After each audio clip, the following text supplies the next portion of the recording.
예, 피청구인께서는 최종 의견을 진술해 주시기 바랍니다.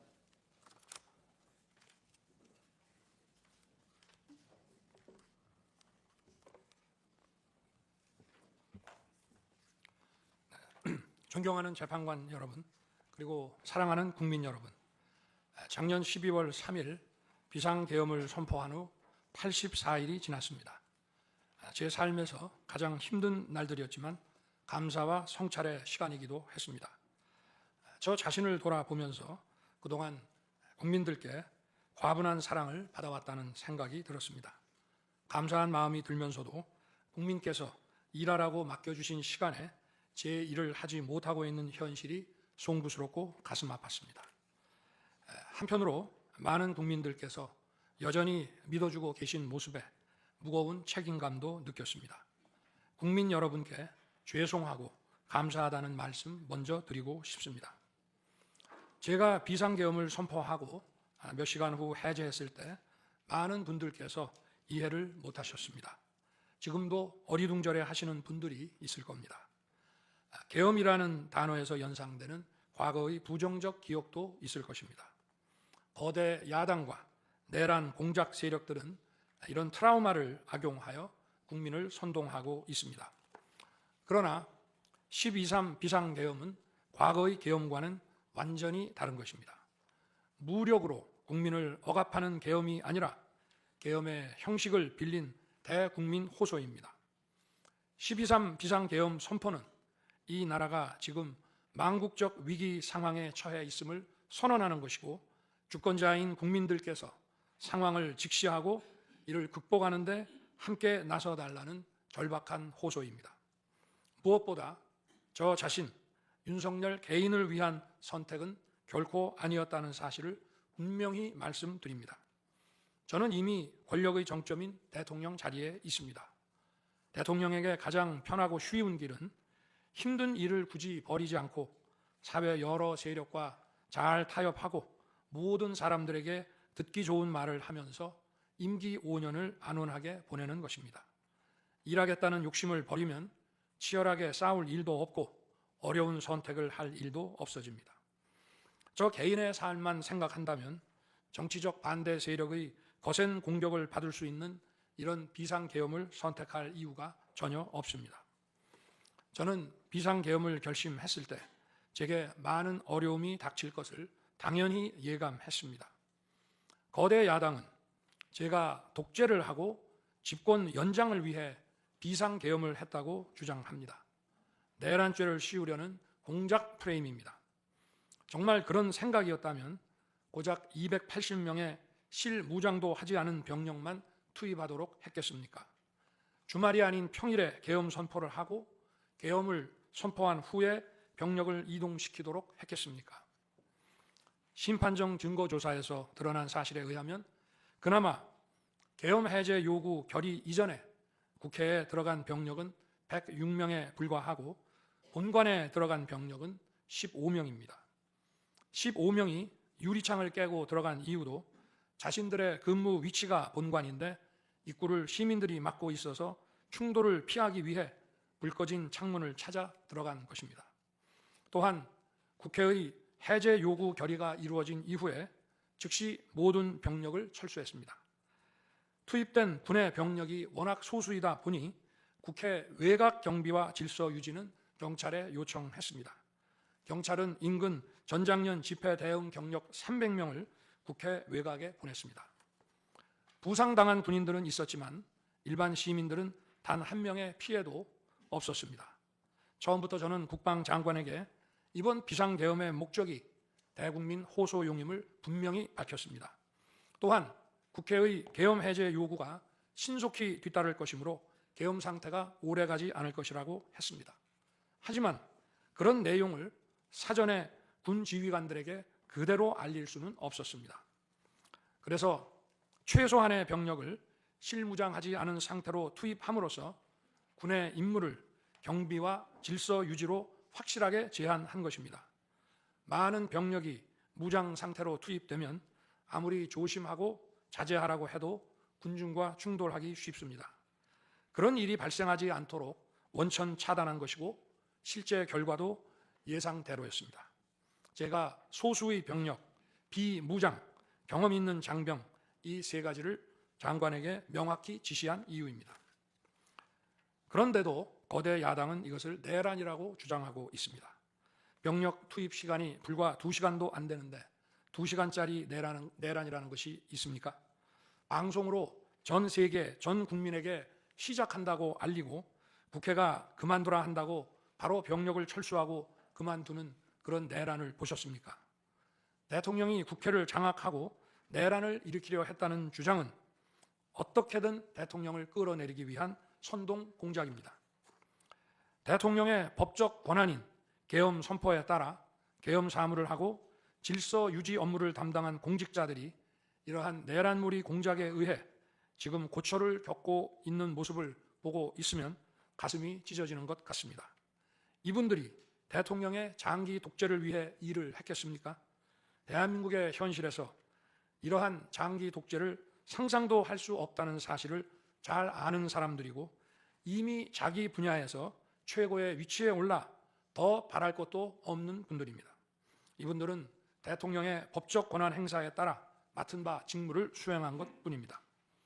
헌법재판관 여러분, 그리고 국민 여러분, 대통령의 자리에서 많은 정보를 가지고 국정을 살피다 보면 남들에게는 보이지 않는 것들, 겉으로는 잘 드러나지 않는 문제점들이 많이 보이게 됩니다.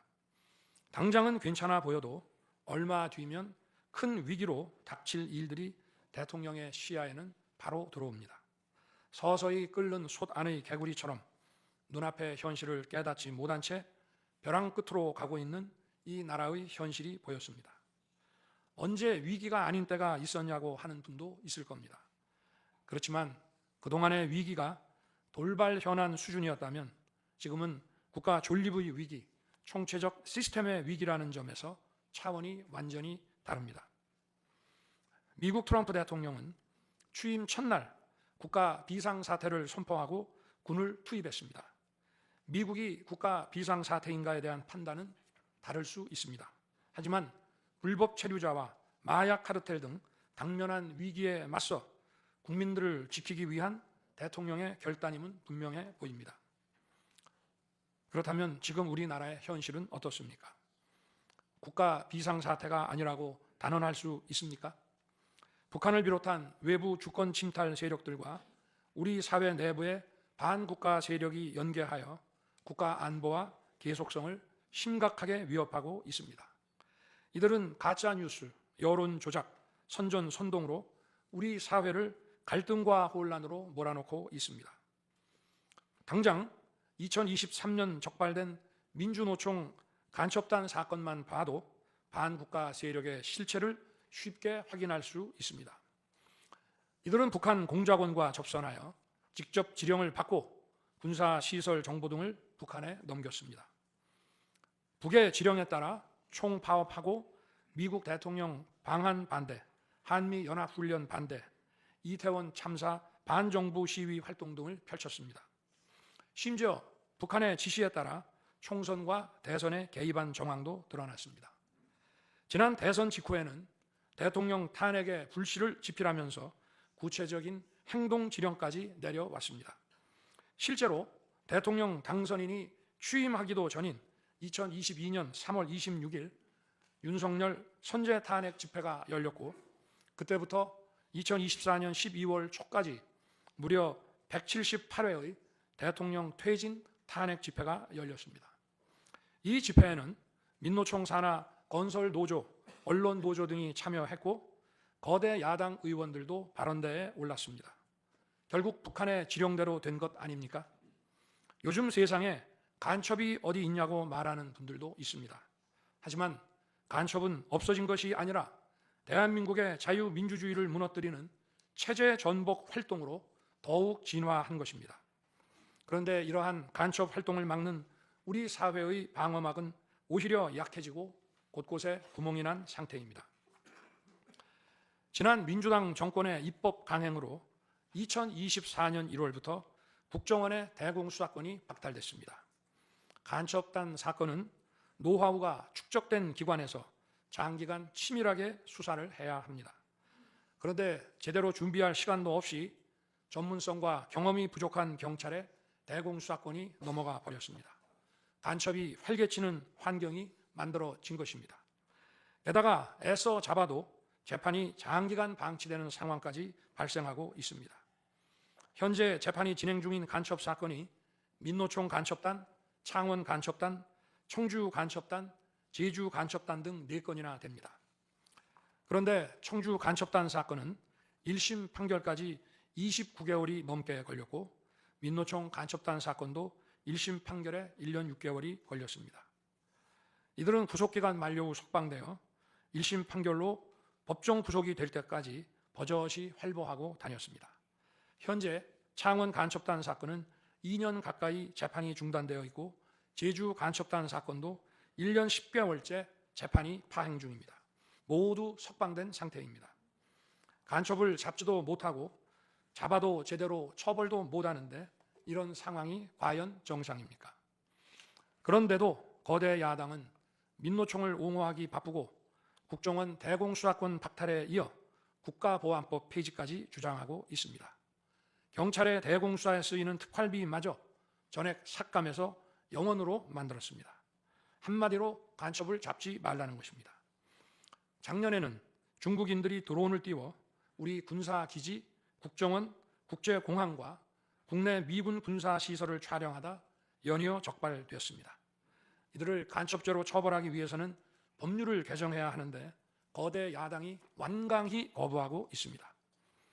국가 핵심 기술을 유출하는 산업 스파이도 최근 급증하고 있습니다. 반도체, 디스플레이 등 기술 유출 피해가 수십조 원에 달하는데 그 3분의 2가 중국으로 유출됩니다. 중국은 사진 한 장만 잘못 찍어도 우리 국민을 마음대로 구금하는 강력한 반간첩법을 시행하고 있는데 거대 야당은 산업 스파이를 막기 위한 간첩죄 법률 개정조차 가로막고 있습니다. 또한 거대 야당은 방산 물자를 수출할 때 국회 동의를 받도록 하는 방위사업법 개정안을 당론으로 추진하고 있습니다. 방산 비밀 자료를 국회에 제출해야 하고 거대 야당이 반대하면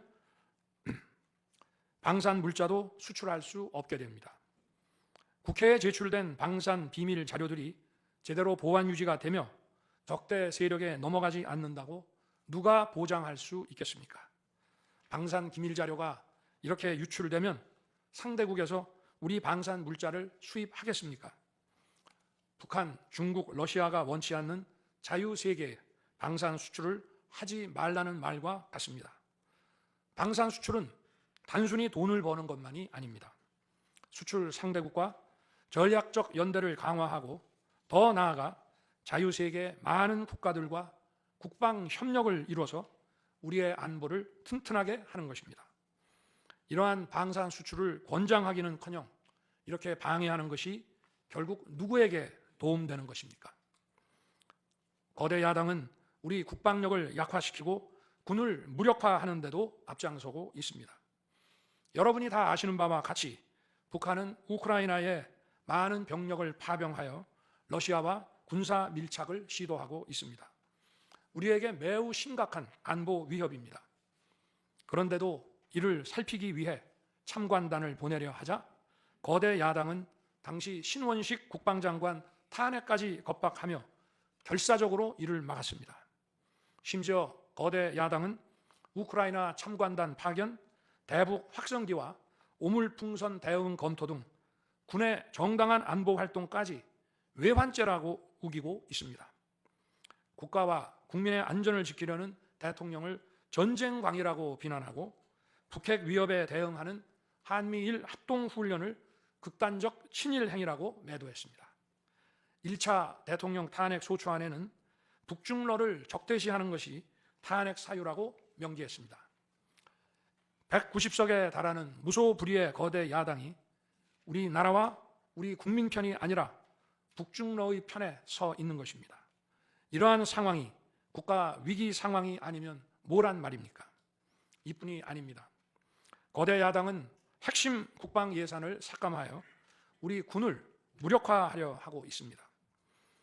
거대 야당은 전체 예산 가운데 겨우 0.65%만 깎았을 뿐이라고 주장합니다. 그러나 그 0.65%가 어디냐가 중요한 것입니다.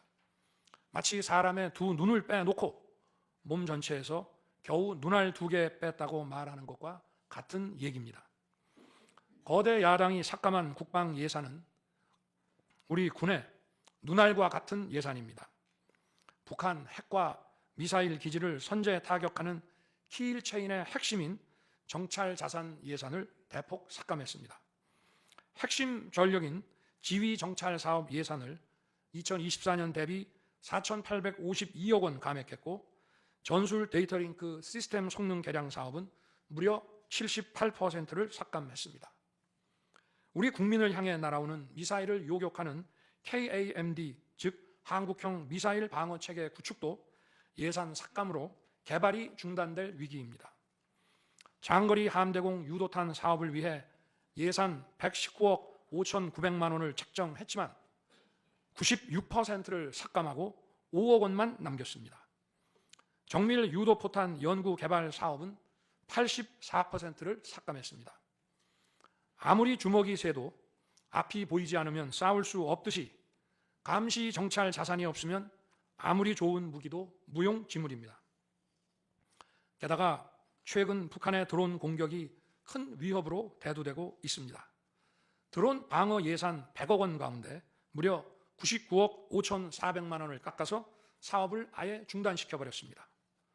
도대체 누구의 지시를 받아서 이렇게 핵심 예산만 딱딱 골라 삭감했는지 저도 궁금할 지경입니다. 게다가 지난 민주당 정권은 국군 방첩사령부의 수사 요원을 2분의 1가량 대폭 감축하여 군과 방산에 대한 정보 활동과 방첩 활동에 심각한 타격을 줬습니다. 또 과거 간첩 사건과 연루된 인물을 국정원의 주요 핵심 간부로 발령내서 국정원이 방첩기관인지 정보 유출기관인지 모를 조직으로 방치하기도 했습니다. 지난 정부 시절 이런 일을 주도한 인물들이 여전히 거대 야당의 핵심 세력으로서 우리의 안보를 흔들고 있습니다. 우리 정부 들어 국가정보원이 국가안보의 중추기관으로 거듭날 수 있도록 노력하였고 국군 방첩사의 역량 보강을 위해 힘썼습니다마는 아직 문제의 뿌리를 제대로 다 드러내지 못했습니다. 부수고 깨뜨리기는 쉬워도 세우고 만들기는 어렵고 시간이 많이 걸리기 때문입니다. 이런 상황이 겉으로는 멀쩡한 것처럼 보이지만 실질적으로 전시사변에 못지않은 국가 위기 상황이라고 저는 판단하고 있습니다. 거대 야당은 야당에 대한 대통령의 인식을 탓하기 전에 공당으로서 국가에 대한 책임 있는 자세와 신뢰를 보여주는 게 우선이라고 저는 생각합니다. 저는 자유민주주의 헌법 원칙, 국가 안보, 핵심 국익 수호만 함께 한다면 어떤 정치 세력과도 기꺼이 대화하고 타협할 자세가 돼 있는 사람입니다. 나라와 국민을 위한 길에 좌파 우파가 어디 있겠습니까? 하지만 자유를 부정하는 공산주의, 공산당 일당 독재, 유물론에 입각한 전체주의가 다양한 속임수로 우리 대한민국에 스며드는 것은 막아야 합니다. 이런 세력과 타협하고 흥정해서는 안 된다고 생각합니다.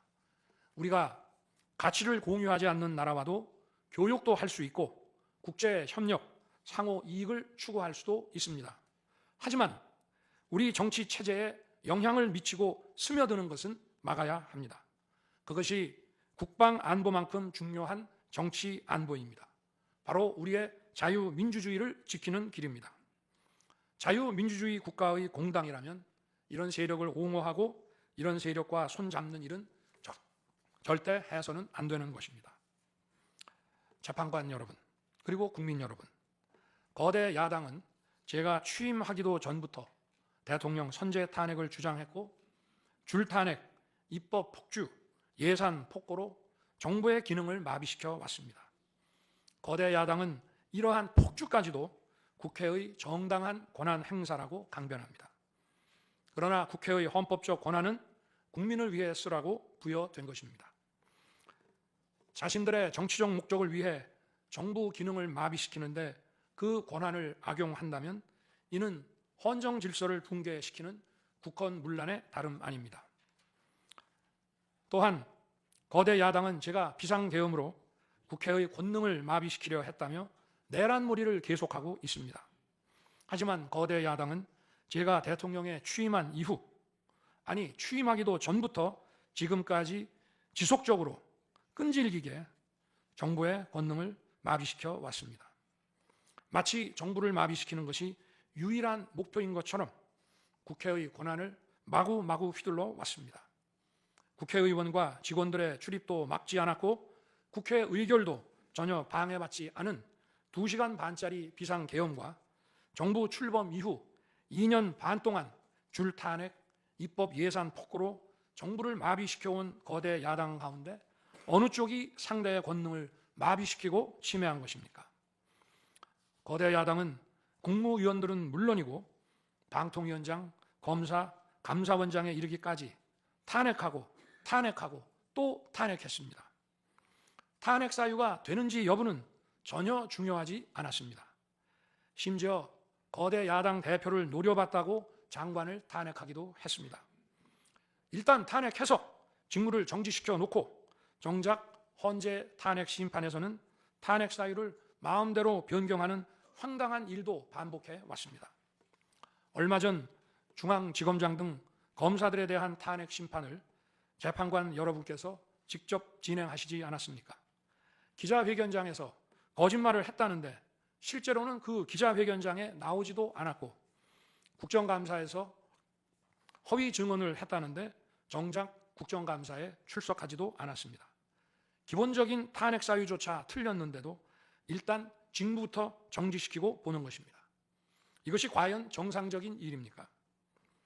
거대 야당의 공직자 줄 탄핵은 정부 기능을 마비시키는 차원을 넘어 헌정 질서 붕괴로 치닫고 있습니다. 이태원 참사가 발생하자 거대 야당은 연일 진상규명을 외치면서 참사를 정쟁에 이용했습니다. 급기야 행정안전부 장관을 탄핵했습니다. 당시 북한이 민노총 간첩단에게 보낸 지령문에 이런 내용이 있습니다. 이번 특대형 참사를 계기로 사회 내부에 세월호 참사 진상규명 투쟁과 같은 정세 국면을 조성하는 데 중점을 두고 각계각층의 분노를 최대한 분출시켜라. 거대 야당이 북한 지령을 받은 감첩단과 사실상 똑같은 일을 벌인 것입니다. 이야말로 사회의 갈등과 혼란을 키우는 선동 탄핵이라 할 것입니다. 거대 야당은 자신들의 당대표를 수사하는 검사들도 줄줄이 탄핵하고 서울중앙지검장까지 탄핵했습니다. 검사 탄핵은 그 자체로도 수사 방해이지만 검사 탄핵을 지켜보는 판사들에 대한 겁박이 되기 마련입니다. 야당 대표에 대한 검찰 수사를 막고 야당 대표의 범죄를 심판할 판사들까지 압박하기 위한 방탄 탄핵인 것입니다. 급기야 거대 야당은 지난 정부의 이적 행위를 감사하던 감사원장까지 탄핵했습니다. 거대 야당은 감사원장 탄핵 소추안에 사드 정식 배치 고의 지연 의혹 감사를 탄핵 사유로 포함시켰습니다. 이 사건은 지난 민주당 정부의 안보라인 고위직 인사 4명이 주한 중국 대사관 무관에게 사드 배치 작전명, 작전 일시, 작전 내용 등 국가 기밀 정보를 넘겨준 간첩 사건입니다. 감사원은 이를 적발하고 검찰에 수사 의뢰하는 등 감사 조치를 진행하였는데 이것이 탄핵 사유라는 것입니다. 자신들의 간첩 행위를 무마하기 위한 이적 탄핵이 아닐 수 없습니다. 헌법기관인 감사원장에 대한 무차별 탄핵은 그 자체로도 심각한 헌법 파괴 행위이지만 이적 행위까지 탄핵으로 덮는 것을 보며 이야말로 자유민주주의를 무너뜨리는 망국적 위기 상황이라고 판단한 것입니다.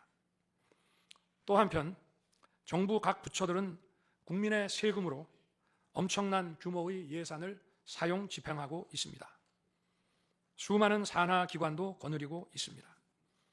그런데 이런 부처의 수장들을 탄핵 소추로 직무정지시켜 그 부처의 기능을 마비시키거나 심각하게 저해한다면 기회 비용과 재정적 측면에서도 국가와 국민의 얼마나 막대한 경제적 피해를 입히는 것이 되겠습니까?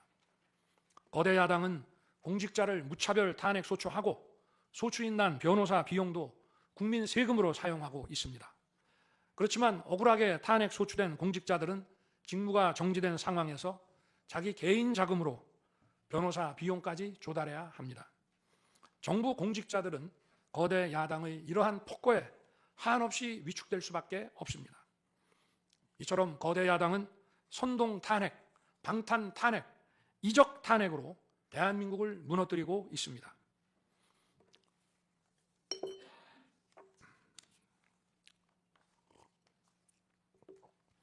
우리나라 선거 가운데 대통령 선거가 기간도 가장 길고 국민적 관심도 가장 큽니다. 그만큼 직선 대통령의 민주적 정당성은 다른 선출직 공직자에 비해 그 무게가 다릅니다. 과거 우리나라 민주화 운동은 한마디로 대통령 직선제 확보였다고 해도 과언이 아닙니다. 그런데 거대 야당은 대선이 끝나자마자 동조 세력과 연대하여 아직 취임도 하지 않은 대통령 당선인을 상대로 선제 탄핵과 퇴진 운동을 벌이기 시작했고, 지난 2년 반 동안 오로지 대통령 끌어내리기를 목표로 정부 공직자 줄탄핵 그리고 입법과 예산 폭거를 계속해 왔습니다. 헌법이 정한 정당한 견제와 균형이 아니라 민주적 정당성의 상징인 직선 대통령 끌어내리기 공작을 그야말로 쉼없이 해온 것입니다. 이것이 국헌문란이 아니면 도대체 어떤 것이 국헌문란 행위이겠습니까? 뿐만 아니라 거대 야당의 이런 지속적 국헌문란 행위는 국가 정체성과 대외 관계에 있어서 자유민주주의 헌법 정신과 동떨어진 인식에 기반하고 있다고 저는 생각합니다. 따라서 직선 대통령을 끌어내리기 위한 줄탄핵, 입법 예산 폭거는 어느 면으로 보나 자유민주주의 헌정질서 파괴 목표로 하고 있다고 하겠습니다. 흔히들 대통령 중심제 권력 구조를 가지고 제왕적 대통령제라고 합니다. 그러나 지금 우리나라는 제왕적 대통령이 아니라 제왕적 거대 야당의 시대입니다. 그리고 제왕적 거대 야당의 폭주가, 그 독재가 대한민국의 존립 위기를 불러오고 있습니다. 계엄 이후 벌어진 일들만 보아도 모두 잘 알 수 있지 않겠습니까? 제가 정말 제왕적 대통령이라면 공수처, 경찰, 검찰이 앞다퉈서 저를 수사하겠다고 나서고 내란죄 수사권도 없는 공수처가 영장 쇼핑, 공문서 위조까지 해가면서 저를 체포할 수 있겠습니까? 저 역시도 수사 업무에 26년간 종사한 사람이지만 이렇게 여러 수사기관들이 무차별적으로 한 사건에 달려드는 꼴은 본 적이 없습니다. 비상계엄에 투입된 군 병력이 총 570명에 불과한데 불법적으로 대통령 한 사람 체포하겠다고 대통령 관저에 3, 4천 명이 넘는 경찰력을 동원했습니다. 대통령과 거대 야당 가운데 어느 쪽이 제왕적 권력을 휘두르며 이 나라의 헌정 질서를 무너뜨리고 있습니까? 제가 비상계엄을 결단한 이유는 이 나라의 절체절명의 위기를 더 이상 방치할 수 없다는 절박함 그것이었습니다. 저는 주권자인 국민들께 이러한 거대 야당의 반국가적 패악을 알리고 국민들께서 매서운 감시와 비판으로 이를 제발 멈춰달라고 호소하고자 했습니다. 국정마비와 자유민주주의 붕괴를 막고 국가 기능을 정상화하기 위해 절박한 심정으로 계엄을 선포한 것입니다. 12.3 비상계엄의 선포는 국가가 위기 상황과 비상사태에 처해 있음을 선언한 것입니다. 국민을 억압하고 기본권을 제한하려는 것이 아니라 주권자인 국민께서 비상사태 극복에 직접 나주십사 하는 간절한 호소입니다. 그런데 거대 야당은 제가 국회의 요구에 따라 계엄을 해제한 그날부터 탄핵 시동을 걸었습니다. 하지만 비상계엄은 범죄가 아니고 국가 위기를 극복하기 위한 대통령의 합법적 권한 행사입니다. 저는 긴급 국무회의를 거쳐 방송을 통해 비상계엄을 선포했고 그 과정에서 거대 야당의 국회 독재가 망국적 위기를 초래하였다고 했기 때문에 많은 사람들이 국회로 몰려들 것이었고, 계엄 상황에서 질서 유지를 위해 국회에 최소한의 병력을 투입했으며, 국회가 해제 요구 결의를 하자 즉각 병력을 철수하고 국무회의를 소집해서 계엄을 해제했습니다. 다 알고 계시다시피 2023년 중앙선관위를 포함한 국가기관들이 북한에 의해 심각한 해킹을 당했습니다. 중앙선관위는 이 같은 사실을 국가정보원으로부터 통보받고도 다른 국가기관과 달리 점검에 제대로 응하지 않았습니다. 나중에 채용비리 사건 때문에 울며 겨자 먹기로 응한 일부 소극적 점검 결과 심각한 보안 문제가 드러났기 때문에 중앙선관위 전산 시스템 스크린 차원에서 소규모의 병력을 보낸 것입니다. 선거의 공정과 직결되는 중앙선관위의 전산 시스템 보안 문제는 우리 자유민주주의 체제의 핵심 공공재이자 공공자산을 지키는 일입니다. 더구나 그동안의 선거 소송에서 드러난 다량의 가짜 부정투표 용지, 그리고 투표 결과가 도저히 납득하기 어렵다는 통계학과 수리과학적 논거 등에 비추어 중앙선관위의 전산 시스템에 대한 투명한 점검 필요성이 꾸준히 제기되어 왔습니다. 이런 조치들의 어떤 부분이 내란이고 범죄라는 것인지 도대체 이해할 수가 없습니다. 비상계엄이라는 것 자체가 불법이라면 계엄법은 왜 있으며 합동참모본부의 계엄과는 왜 존재하겠습니까?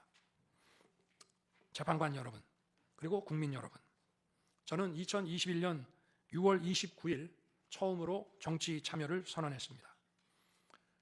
대통령이라는 자리가 영광의 길이 아니라 형극의 길이라는 사실은 이미 잘 알고 있었습니다.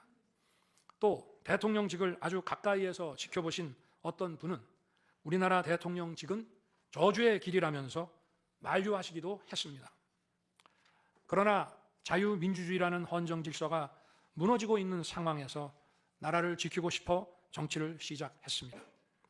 그때 정치 참여를 선언하면서 국민께 드린 약속이 있습니다.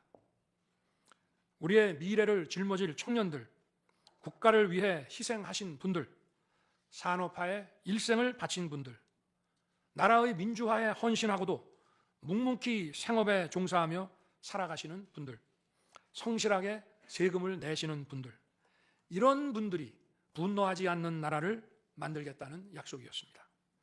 그리고 청년들이 마음껏 뛰는 역동적인 나라, 창의와 자유가 넘치는 혁신의 나라, 약자가 기죽지 않은 따뜻한 나라, 국제사회와 가치를 공유하고 책임을 다하는 나라를 만들겠다고 국민께 약속드렸습니다. 거대 의석과 이권 카르텔이 나라의 주인 노릇을 하는데 맞서 국민들에게 빼앗긴 주권을 되찾아 드리겠다고 약속했습니다.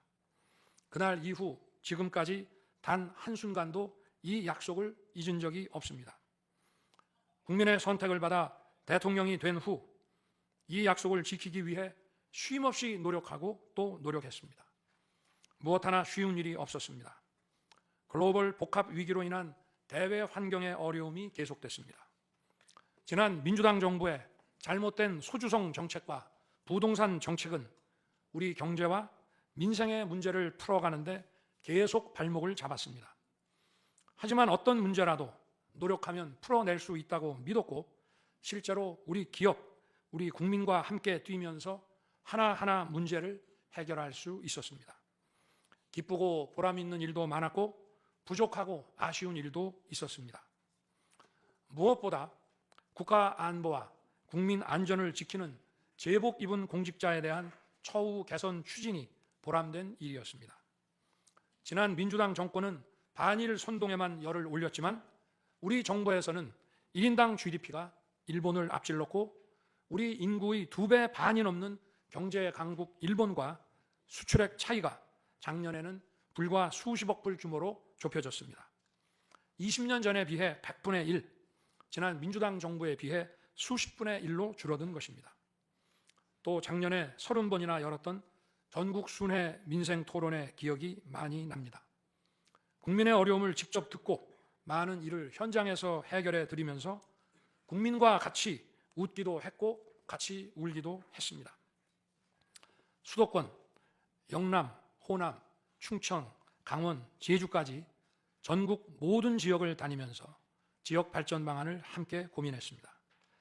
우리 국민들께서 전국 어디에 사시든 공정한 기회를 누리며 행복하게 살 수 있도록 만들어서 진정한 국민 통합을 이루고 싶었습니다. 다시 그렇게 일할 기회가 있을까 마음이 아립니다. 1박 4일의 살인적 일정으로 미국에 가서 한미일 캠프 데이비드 선언을 발표했을 때는 보람이 컸고 정말 마음이 든든했습니다.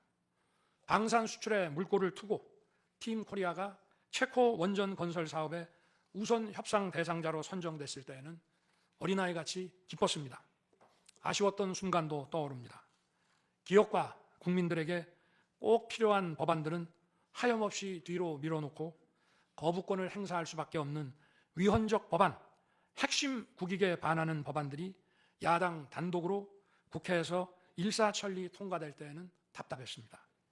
국방, 치안, 민생을 위해 꼭 필요한 아킬레스건 예산들이 삭감됐을 때에는 막막했습니다.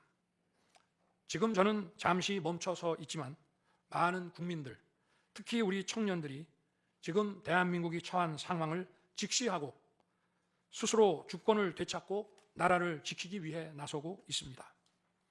비상계엄의 목적이 망국적 위기 상황을 알리고 헌법 제정 권력인 주권자들께서 나서 주시기를 호소하는 것이었는데 이것만으로도 비상계엄의 목적이 상당 부분 이루어졌다고 생각하게 됩니다.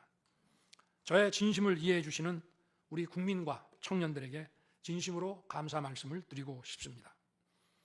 제가 직무에 복귀하게 되면 나중에 또다시 계엄을 선포할 것이라는 터무니없는 얘기도 있습니다. 계엄의 형식을 빌린 대국민 호소로 이미 많은 국민과 청년들께서 나라의 상황을 직시하고 나라 지키기에 나서고 계신데 그런 일을 또 할 이유가 있겠습니까? 결코 그런 일은 없을 것입니다.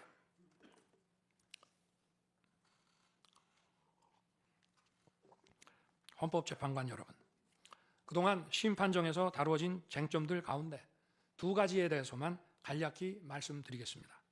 세세한 사실관계를 언급하기보다 상식선에서 간단히 말씀드리겠습니다. 우선 제가 국회의원을 체포하거나 본회의장에서 끌어내라고 했다는 것입니다. 정말 터무니없는 얘기입니다. 상식적으로 이렇게 해서 도대체 뭘 어떻게 하겠습니까? 의원들을 체포하고 끌어내서 계엄 해제를 늦추거나 막는다 한들 방송으로 온 국민과 전 세계가 지켜보고 있는데 그 다음에 뭘 어떻게 하겠습니까? 계엄 당일 국회의장의 발언대로 국회는 어디서든 본회의를 열어 계엄 해제를 의결할 수 있습니다. 영화나 소설에 나오기도 하지만 현실적으로 이런 일을 하려면 군으로 국가를 완전히 장악하는 계획과 정치 프로그램을 미리 가지고 있어야 합니다. 그런데 실제 상황이 어땠습니까? 계엄 사무를 담당할 주요 지휘관들이 계엄 직전에 어디에 있었는지 이 심판정에서 다 드러났습니다. 장관 재가를 받아 지방 휴가를 가거나 부부 동반 만찬, 간부 만찬 회식을 하다가 대통령의 계엄 선포 직후에야 국방장관으로부터 업무 지시를 받았습니다. 준비된 치밀한 작전 계획이나 지침이 없었기 때문에 혼선과 허술함도 있었습니다. 국방장관이나 지휘관들이나 경험이 풍부한 군사 전문가들인데 이들이 왜 이랬겠습니까? 12.3 계엄 선포는 계엄의 형식을 빌린 대국민 호소이고 과거 계엄과는 다른 것이었기 때문입니다. 이미 민주주의를 수십 년 경험하고 몸에 밴 우리 50만 군이 임기 5년 단임 대통령의 사병 노릇을 할 리가 있습니까? 제가 비상계엄을 선포한 이유는 오로지 주권자인 국민들에게 국회의 망국적 독재로 나라가 위기에 빠졌으니 이를 직시하고 감시와 비판의 견제를 직접 해달라는 것이었습니다. 공화국의 대의제 위기에 헌법 제정 권력인 주권자가 직접 나서야 한다는 호소였습니다. 의원을 체포하거나 끌어내라고 했다는 주장은 국회에 280명의 질서유지 병력만 계비간 상태에서 앞뒤가 맞지 않는 얘기입니다. 국회가 비어있는 주말도 아니고 회기 중인 평일에 이런 병력으로 터무니없는 얘기입니다. 의원만 300명이고 직원들과 보좌진을 합치면 몇천 명이 넘습니다. TV 생중계를 보더라도 계엄 선포 후 얼마 지나지 않아 이미 국회 마당과 본관에는 수천 명의 국회 관계자와 민간인들이 들어왔습니다. 실제로 계엄 선포 후 1시간 30분이 지나서야 질서유지 군 병력이 도착했고 경내에 진입한 병력이 106명, 그중에서 본관에 들어간 병력이 겨우 15명인데 이런 극소수 병력을 가지고 국회의원을 체포하고 끌어낸다는 것이 말이 되겠습니까?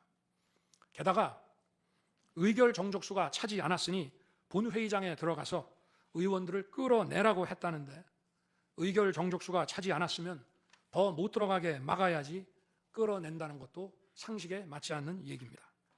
본관에 진입한 군인들은 본회의장이 어디에 있는지도 몰랐다고 합니다. 무엇 하나 말이 되지 않습니다. 단 한 사람도 끌려 나오거나 체포된 일이 없었으며 군인이 민간인들에게 폭행당한 일은 있어도 민간인을 폭행하거나 위해를 가한 일은 한 건도 없었습니다. 실제로 일어나지도 않았고 일어날 수도 없는 불가능한 일에 대해 이런 주장을 하는 것은 지난번에도 말씀드렸지만 그야말로 호수 위에 비친 달빛을 건져내려는 것과 같은 허황된 것입니다. 거대 야당은 대통령의 헌법상 권한에 기해 선포된 계엄을 불법 내란으로 둔갑시켜 탄핵 소추를 성공시켰습니다. 그리고는 헌재 심판에서는 탄핵 사유에서 내란을 삭제했습니다. 그야말로 초유의 사기 탄핵이 아닐 수 없습니다. 내란이냐 아니냐는 긴 시간의 복잡한 심리를 통해 가려지는 게 아닙니다. 내란이냐 아니냐는 판례에서 보듯이 실제 일어난 일과 진행된 과정에서 드러난 결과로 누구나 쉽게 바로 알 수 있어야 내란이 되는 것입니다. 거대 야당과 소추단이 헌재 심판 대상에서 내란을 삭제한 이유는 심판의 심리 시간을 단축시키려는 것이 아니라 내란의 실체가 없기 때문입니다. 더구나 12.3 계엄은 발령부터 해제까지 역사상 가장 빨리 종결된 계엄입니다. 그러다 보니 계엄사령부 조직도 구성되지 못했고 예하 수사본부 조직도 전혀 만들어지지 못한 채 그냥 계엄이 종료됐습니다. 비상계엄 국무회의에 대해 간단히 말씀드리겠습니다.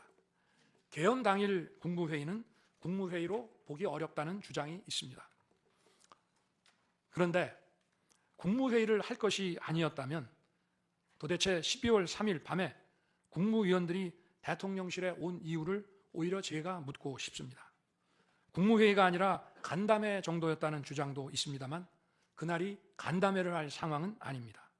간담회는 의사 정족수도 없는데 국무회의 의사 정족수가 찰 때까지 왜 기다렸겠습니까?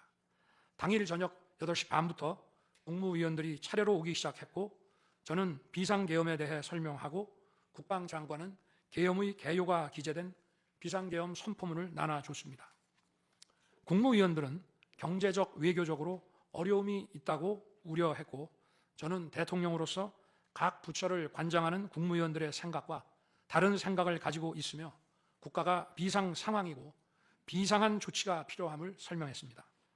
그리고 각 부처 장관의 우려사항, 예를 들어 경제부총리의 금융시장 혼란 우려와 외교장관의 우방국 관계 우려는 제가 걱정하지 말라고 했습니다. 국무위원들이 과거의 계엄을 연상하고 있는 상황에서 저는 그냥 걱정하지 말라고 할 수밖에 없었습니다. 의사 정족수 충족 이후 국무회의 시간은 5분이었지만 그 이전에 충분히 논의를 한 것입니다. 다음 날 새벽 해제 국무회의는 소요 시간이 단 1분이었습니다. 실제 정례 주례 국무회의 경우에도 모두와 마무리 발언 등을 하고 많은 안건을 다루기 때문에 1시간가량 걸리지만 개별 안건의 심의 시간은 극히 짧습니다. 또한 비상계엄을 위한 국무회의를 정례 주례 국무회의처럼 하기는 어렵습니다. 보안 유지가 중요하고 그렇게 해야 혼란도 줄이고 질서유지 병력도 최소화할 수 있기 때문입니다. 이상민 전 행안부 장관은 지난 심판정에서 그동안 국무회의를 100여 차례 참석했지만 이번 국무회의처럼 실질적으로 열띤 토론이나 의사 전달이 있었던 것은 처음이라고 했습니다. 국무회의 배석을 위해 비서실장과 안보실장도 통상처럼 대통령실로 나오도록 했고 국가 안보의 문제이기도 해서 국정원장도 참석시켰습니다. 1993년 8월 13일 김영삼 대통령께서 긴급 재정경제 명령으로 금융실명제를 발표했을 때도 국무위원들은 소집 직전까지 발표한다는 사실 자체를 몰랐고 국무회의록도 사후에 작성됐습니다. 그때 상황은 이인재 당시 노동부 장관께서 이미 공개적으로 설명한 바 있습니다. 그러나 아무도 이를 두고 국무회의가 없었다고 하지 않았고 당시 헌법재판소는 긴급명령 발동을 모두 합헌이라고 결정했습니다. 그 밖에 여러 쟁점들에 대해서는 변호인단의 변론으로 가름하겠습니다. 재판관 여러분, 그리고 국민 여러분, 저는 언젠가 해야 하고 누군가 해야 하는 일이라면 지금 제가 하겠다는 마음으로 대통령직을 수행해 왔습니다. 그래서 임기 전반부 동안 역대 정부들이 표를 잃을까 봐 하지 못했던 교육, 노동, 연금의 3대 개혁을 중심으로 국정개혁 과제를 과감하게 추진했습니다. 30년 동안 지지부진했던 유보 통합의 첫걸음을 떼었고 늘봄 학교와 융복합 고등교육 그리고 지역산업과의 연계 강화를 위한 과감한 권한 이전 등 교육개혁의 기틀을 마련했습니다. 노사 법치의 틀을 새롭게 세우고 4차 산업혁명 시대에 적응하기 위한 노동 유연화와 노동 보호의 개혁 물꼬도 텄습니다.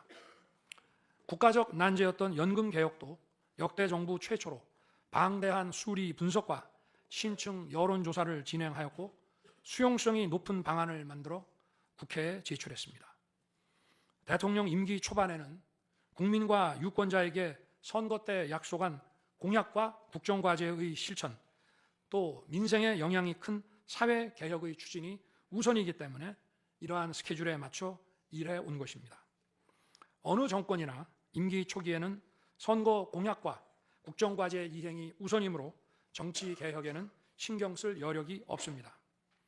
그러다가 전직 대통령들의 5년 임기가 금방 다 지나갔고 변화된 시대에 맞지 않는 87 체제가 여전히 유지되고 있습니다.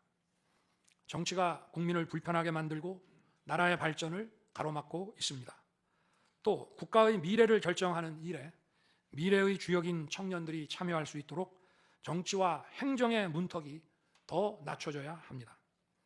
제가 직무에 복귀하게 된다면 먼저 87 체제를 우리 몸에 맞추고 미래 세대에게 제대로 된 나라를 물려주기 위한 개헌과 정치개혁의 추진에 후반부를 집중하려고 합니다. 저는 이미 대통령직을 시작할 때부터 임기 중반 이후에는 개헌과 선거제 등 정치개혁을 추진하겠다는 계획을 가지고 있었습니다. 현직 대통령의 희생과 결단 없이는 개헌과 정치개혁을 할 수 없습니다. 그래서 내가 이것을 해내자고 생각했던 것입니다. 저는 여러 전직 대통령들이 후보 시절 공약하고도 이행하지 못한 청와대 국민 반환도 당선 직후 즉시 추진하고 이행한 바 있습니다. 자녀 임기에 연연해하지 않고 개헌과 정치개혁을 마지막 사명으로 생각하여 87 체제 개선에 최선을 다하고 싶습니다. 개헌과 정치개혁 과정에서 국민 통합을 이루는 데도 노력을 다할 것입니다. 결국 국민 통합은 헌법과 헌법 가치를 통해 이루어지는 만큼 개헌과 정치개혁이 올바르게 추진된다면 그 과정에서 갈라지고 분열된 국민들이 통합될 것이라고 믿습니다. 그렇게 되면 현행 헌법상 자녀 임기에 연연해야 할 이유가 없고 오히려 제게는 크나큰 영광이라고 생각합니다. 그리고 국정 업무에 대해서는 급변하는 국제 정세와 글로벌 복합 위기 상황을 감안하여 대통령은 대외 관계에 치중하고 국내 문제는 총리에게 대폭 위임할 생각입니다. 우리 경제는 다른 어느 나라보다 대외 의존도가 높습니다. 특히 미 트럼프 행정부 출범 이후 국제 질서의 급변과 글로벌 경제 안보의 불확실성에 크게 영향을 받을 수밖에 없습니다. 지금 우리가 국가 노선을 어떻게 선택하느냐에 따라 이 위기가 기회가 될 수도 있고 돌이킬 수 없는 재앙을 맞을 수도 있습니다. 글로벌 중추 외교 기조로 역대 가장 강력한 한미 동맹을 구축하고 한미일 협력을 이끌어낸 경험으로 대외 관계에서 국익을 지키는 일에 매진하고 싶습니다. 임기 전반기에도 지방시다위원회와 국민통합위원회를 통해 지역별, 세대별, 계층별 통합을 위해 노력해 왔지만 앞으로도 국민을 하나로 묶고 국가 전체 시너지를 올리는 국민 통합에 더욱 노력할 것입니다. 존경하는 헌법재판관 여러분, 먼저 촉박한 일정의 탄핵 심판이었지만 충실한 심리에 애써주신 재판관님들께 깊이 감사드립니다. 이번 심리는 내란 탄핵으로 소추한 후 심판 대상에서 내란을 삭제한 소추단 측이 제시한 쟁점 위주로 이루어지게 됐습니다. 그러다 보니 제가 12.3 비상계엄을 선포한 이유와 그 불가피성에 대해서는 충분히 설명드릴 기회가 부족했다고 생각합니다. 서면으로 성실하게 관련 자료를 제출하였으니 대통령으로서 고뇌의 결단을 한 이유를 깊이 생각해 주시기 바랍니다. 또 많은 국가 기밀 정보를 다루는 대통령으로서 재판관님들께 모두 설명드릴 수 없는 부분에까지 재판관님들의 지혜와 해안이 미칠 것이라 믿습니다. 다시 한번 재판관님들의 노고에 감사드립니다. 그리고 사랑하는 대한민국 국민 여러분, 국가와 국민을 위한 계엄이었지만 그 과정에서 소중한 국민 여러분께 혼란과 불편을 끼쳐드린 점 진심으로 죄송스럽게 생각합니다. 저의 구속 과정에서 벌어진 일들로 어려운 상황에 처한 청년들도 있습니다. 옳고 그름에 앞서서 너무나 마음이 아프고 미안합니다. 정말 미안한 생각을 가지고 있습니다. 저는 대통령에 출마할 때 나라를 위해 목숨을 바치겠다고 결심했습니다. 지난 12.3 계엄과 탄핵소추 이후 엄동설안에 저를 지키겠다고 거리로 나선 국민들을 보았습니다. 저를 비판하고 질책하는 국민들의 목소리도 들었습니다. 서로 다른 주장을 하고 있지만 모두 대한민국을 사랑하는 마음이라고 생각합니다. 부족한 저를 지금까지 믿어주시고 응원을 보내주고 계신 국민 여러분께 진심으로 감사드립니다. 저의 잘못을 꾸짖는 국민의 질책도 가슴에 깊이 새기겠습니다. 그리고 이 모든 과정이 새로운 대한민국으로 도약하는 디딤돌이 될 수 있도록 최선을 다하겠습니다. 감사합니다.